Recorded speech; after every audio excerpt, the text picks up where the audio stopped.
केंद्र सरकारचा सहकार क्षेत्रावर मोठा ऐतिहासिक निर्णय. परमनंट संचालकांना 10 वर्षांचीच मर्यादा. पंतप्रधान नरेंद्र मोदी यांच्या नेतृत्वाखालील केंद्र सरकारने सहकार क्षेत्रासाठी महत्त्वपूर्ण आणि दूरगामी परिणाम करणारा निर्णय घेतला आहे. केंद्राच्या बँकिंग कायदा दुरुस्ती 2020 अंतर्गत सहकारी बँकांच्या संचालकांसाठी कमाल कार्यकाळ निश्चित करण्यात आला असून कोणत्याही संचालकाला सलग किंवा मिळून जास्तीत जास्त 10 वर्षेच पदावर राहता येणार आहे. या निर्णयाचा सर्वाधिक परिणाम महाराष्ट्र राज्यातील जिल्हा मध्यवर्ती सहकारी बँकांवर होण्याची शक्यता वर्तवली जात आहे.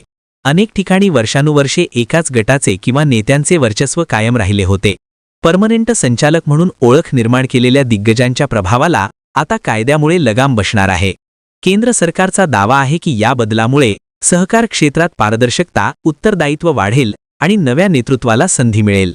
मात्र विरोधकांनी हा निर्णय राजकीय हेतूने प्रेरित असल्याचा आरोप करत राज्यांच्या अधिकारांवर गदा आणल्याची टीका केली आहे.